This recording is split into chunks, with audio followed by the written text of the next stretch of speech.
ये खबर KR मंगलम university द्वारा प्रस्तुत की गई है। नमस्कार दोस्तों, आप देख रहे हैं दैनिक जागरण और मैं हूं आपके साथ आपका दोस्त अपूर्व ठाकुर। कार्यस्थल पर महिलाओं की सुरक्षा, सहमति के मायने और पावर तथा पोजीशन के गलत इस्तेमाल को लेकर आज देश में फिर एक बहुत बड़ी बहस छिड़ गई है। तहलका मैगजीन के पूर्व चीफ एडिटर तरुण तेजपाल के खिलाफ 2013 के चर्चित यौन उत्पीड़न मामले में बॉम्बे हाईकोर्ट ने एक ऐसा ऐतिहासिक फैसला सुनाया है जिसने पूरे देश का ध्यान अपनी ओर खींच लिया है। लेकिन इस पूरे मामले पर विस्तार से बात करने से पहले आज का ये फैसला कई ऐसे बुनियादी और गंभीर सवाल खड़े करता है जिन पर हर नागरिक को सोचना बेहद जरूरी है। पहला सवाल ये है कि क्या मीडिया और कॉर्पोरेट वर्ल्ड में बड़े पदों पर बैठे शक्तिशाली लोग कानून की नजर से बच सकते हैं, या आज के फैसले ने यह साफ कर दिया है कि पद कितना भी बड़ा हो, कानून से ऊपर कोई भी नहीं। दूसरा सवाल ये उठता है कि जब किसी महिला के साथ कार्यस्थल पर यौन शोषण होता है तो क्या सिर्फ आरोपी का ये दावा काफी है कि वो राजनीतिक साजिश का शिकार हुआ है, या फिर पीड़िता की गरिमा और सहमति की लड़ाई सबसे ऊपर होती है। तीसरा सवाल यह है कि निचली अदालत से बरी होने के बाद हाईकोर्ट से 10 साल की सजा मिलना क्या यह साबित करता है कि न्याय मिलने में भले ही 13 साल का लंबा वक्त लग जाए लेकिन अंततः सच की ही जीत होती है। और चौथा तथा सबसे बड़ा सवाल यह है कि नो मीन्स नो, यानी ना का मतलब सिर्फ ना होता है।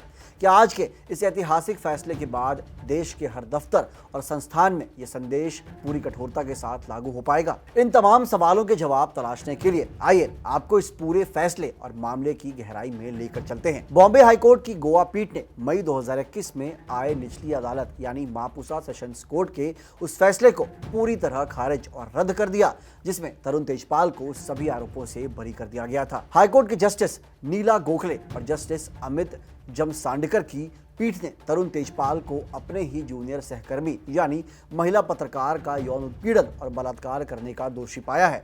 कोर्ट ने तेजपाल को 10 साल की जेल की सजा सुनाई है और उन्हें सरेंडर करने के लिए 2 हफ्ते का समय दिया गया है। आपको याद दिला दें कि ये पूरा दर्दनाक मामला नवंबर 2013 का है।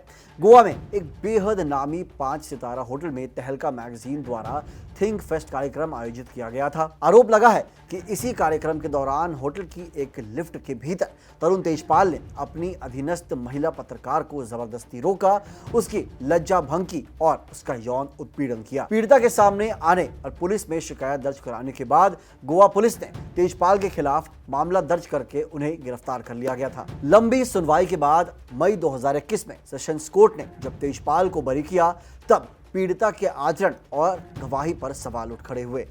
लेकिन गोवा सरकार ने हार नहीं मानी और इस फैसले के खिलाफ हाईकोर्ट में अपनी अपील की।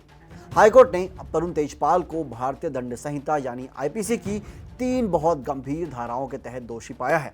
इनमें धारा 376 2F यानी अपने पद, अधिकार और भरोसे का फायदा उठाकर अधीनस्थ महिला से बलात्कार, धारा 354A यानी यौन उत्पीड़न यानी सेक्सुअल हरासमेंट और धारा 354B यानी महिला को विवश करने या उसकी लज्जा भंग करने के इरादे से बल प्रयोग करना। अदालत के अंदर जब सजा के परिणाम पर बहस चल रही थी तब गोवा सरकार की ओर से पेश हुए सॉलिसिटर जनरल तुषार मेहता ने अदालत में बेहद सख्त रुख अपनाया।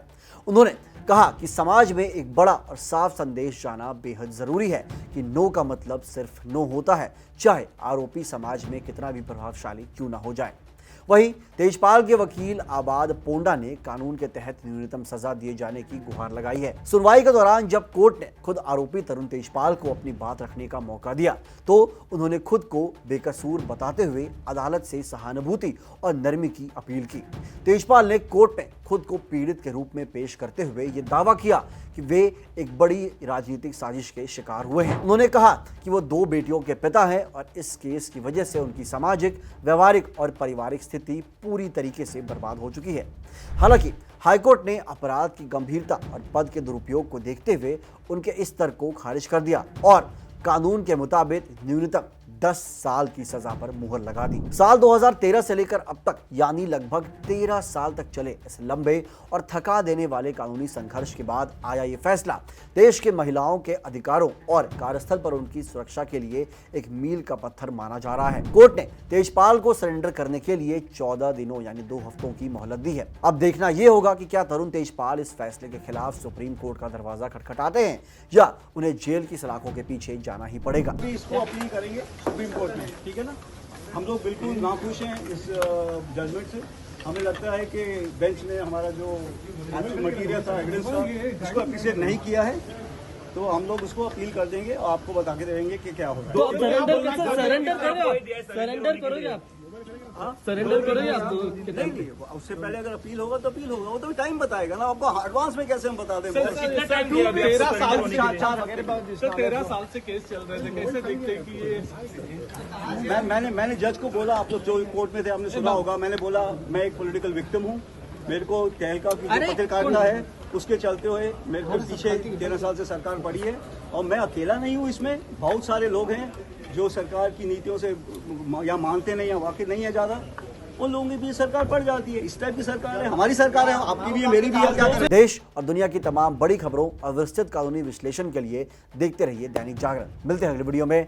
जय हिंद।